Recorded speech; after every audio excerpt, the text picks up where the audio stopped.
Hello there, Ray here, and today we'll be telling you all about bamboo, as well as show you a really small farm that you can use on it.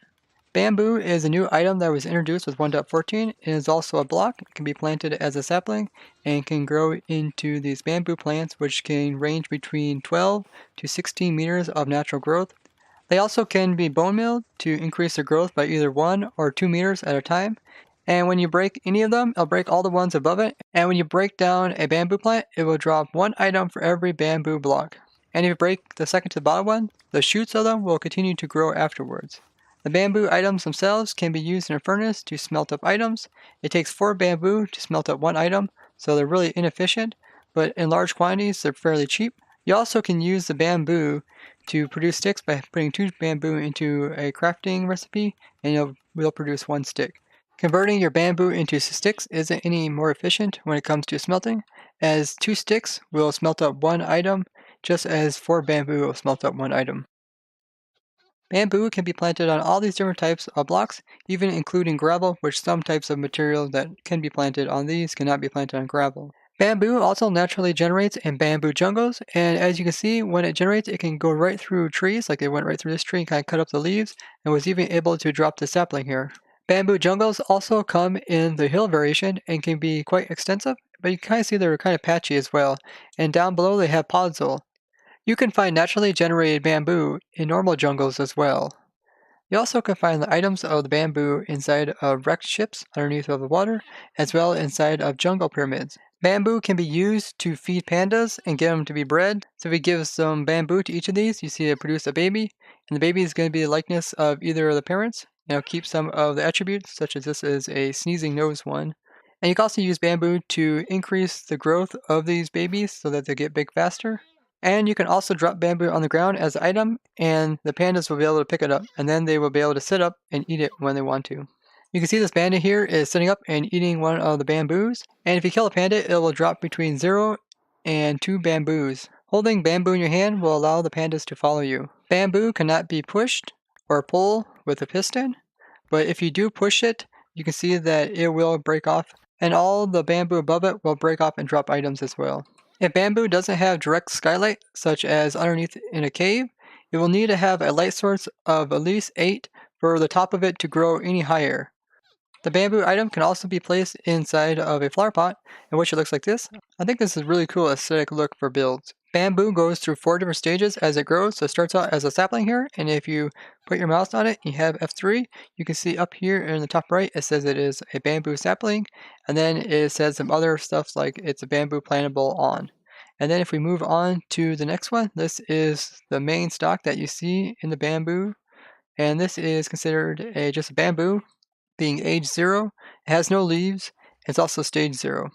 The next one is slightly different, it just has leaves that are small, and the last one has leaves that are large. In a natural growth of a bamboo, you can see all these stalk pieces are with the age of 1, and then there is 1 level of leaves that are small, and then there is 2 levels of leaves that are large, and then the very top one has the age of 1 as well as a stage 1. Bamboo has these really cool characteristics, and that is the bamboo shoot itself will not always be exactly in the center of a block when it's planted. Depending on the block in the game, it will be a little bit offset, so you can see each of these are kind of offset. In some situations there's really big gaps, like between this one and this one, even though they're right beside each other, there's a really big gap between them. This gives a really cool random effect of the bamboo growing. Also makes the hitboxes of them very unique. So the hitboxes of the bamboo are 6 pixels across, but because the game places the bamboo not directly in the center of the block, but instead randomly within inside of the block, it can make a lot of unique hitboxes. As I've shown in the past, there is quite a few really cool hitboxes inside of Minecraft, and I did a video all about different types of hitboxes, which I'll link down in the description. But with bamboo having this randomness, there's going to be a lot more of them since you can get tons of unique ones. This is going to allow you to do some pretty cool things. Like in some situations, you can't walk between 2 bamboo plants because they're so close together. And in other situations, you can just barely walk between them, and there's almost not enough room for you to even squeeze, but you can make it. So going through a solid bamboo forest like this is almost like a maze, but not quite, because you can't actually determine where you want the bamboo to be placed. So in some cases, it may be a very simple maze. As someone who uses these unique collision boxes of blocks to do really cool things like hold in mobs in very specific locations, I find this really awesome that they gave us the possibility of having so many unique collision boxes in the game. Now, where the game places the initial block for the bamboo is the same no matter if you break it and replace it. You see it's always going to place this bamboo shoot directly here. You also can't pick block the bamboo shoots. You can pick block the other variations of them though. And where the bamboo is placed is always the same no matter what the Y level is. So if I just go up here and go up higher, you can see it always places it in exactly the same area on the block. The bamboo sapling doesn't have a collision box, so you can walk right through it. But the other bamboo shoots do have it, so you can see this one shows up as being the 6 pixels across. This one also shows up being 6 pixels across, and this one here shows up being quite wide, being 10 pixels across, but it has the same exact collision box as the first one. I think this is the first block in the game that actually shows up larger than what its collision box is, because you can press straight up against it, so that might be a bug, I'm not quite sure. Bamboo saplings, as they call them, also have some unique characteristics as blocks try to connect to them, something we discovered on stream. So if you place down a sapling here, you can see that the panes will try to connect to this sapling here. This could be a bug, but there is other blocks that are similar to this that can do the exact same thing, but even better yet, which is like the open fence gates, where you don't even need to have a block underneath of it to do this. Because bamboo kind of is random, the way it's placed around inside of the block, in some cases you can open up a shulker box up against it. In other cases you're not able to because the bamboo is colliding with the box where it wanted to go. I made a simple bamboo farm out of this, and what we got going on here is the bamboo is being grown in the center here, and then down below we have a dispenser which has bone meal, and every time it bone mills this block here, the bamboo, it will either grow 1 or 2 blocks tall. And then afterwards we have is a piston which is going to move outwards and break this block. And this is going to cause both pieces to break off. And then the piston will also push any items that are on top of this bamboo over to the side. And then as you see, there's enough room for the bamboo to grow here as well as here. And there's a little bit of air room in case items will fly up here. They don't get clipped through the blocks and fly out. And that's why I made this a little bit larger so that the items wouldn't clip out. I haven't had any items clip through here after doing some extensive testing. And as you can see in the back, we just have the piston as well as the dispenser being powered by an observer clock, which is being turned on and off by this piston here. So if I flick this lever, you can see that it is working. So the dispenser is dispensing bone meal right after the piston retracts its head. So the piston breaks it, and once it retracts, then the plant grows again, then it breaks it again. So it just keeps this up. Then you can always put on some hoppers as well as extra storage of bone meal if you want to. And then underneath of the block here, we have a hopper minecart that we pushed in there. And this picks up any items that lands on top of this.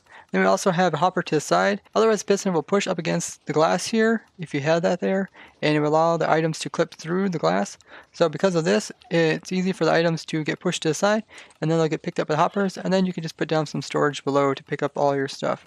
This simple bamboo farm will produce 15,000 bamboo per hour, and all you have to do is put in some bone meal in the back. And you can automate this system by just having the bamboo hooked right up to like a furnace array. Here I just got a single furnace. And then if you hook the bamboo up to here, it will supply this with fuel, which we can use to like cook our cactuses from maybe like a cactus farm. And you can actually supply several furnaces just by the output of this farm since it's quite fast. And this way you can make an automatic smelting system that will smelt up your stuff for you. Excellior and KK also made similar designs on our stream. Now, if you don't want to, you don't have to have bone meal dispensed onto the bamboo for it to grow. It will naturally grow, in which case you can unlock this dispenser that's doing the bone meal, and just like I did here. And now it's going to be quite slow, but the player has to be within their region so that the bamboo can naturally grow. And then when it does, it's just going to be popped off. But this farm wasn't really designed for that, but it is an option. To build the farm, it's fairly simple, as you can pretty much see everything from this angle here. And I will be also showing some other ways to farm up bamboo that don't use bone meal and are also efficient. They also came out with a 43B as well as 43C snapshot. In the 43B snapshot, they fixed a memory leak, which is causing quite a bit of problems with people. They also updated some new textures that were missing. In the 43C snapshot, they fixed a bug to do with walking into different chunks causing lag. This was a big problem for when we were streaming, as well as there was a bug to do with mobs constantly spawning. They also fixed a problem that we noticed with entities that they would go invisible if your render distance was too low. They also added tick time charts, which can be shown by pressing Alt and F3, and these show the old one that is down to the left, but they also added one that shows for server, which is down and to the right. This is extremely useful for debugging. As you can see on the right, if it goes above 20 TPS, that means the server is running slower than it normally should be running. You also see above both these charts, it shows the minimum, average, as well as the maximum amount of time. I'm really glad they added this because it's really easy to debug stuff and see where some of the lag is coming from. So in the snapshot, they kind of improve the performance of the client as well as server, but the performance they say is going to even get better yet, so they're going to work at it. I provided the world download to this world in the description. So I'd like to thank you for watching, and if you found this interesting, show me the like and share this with others. I would greatly appreciate that. If you'd like to see more stuff like this for 1.14 as well as other things I've designed, you can check out my channel and be sure to subscribe as well as hit that bell button to get notifications. And if there's anything that I missed in this video, please tell me in the comments and I'll try and include it in my next video. Bye bye!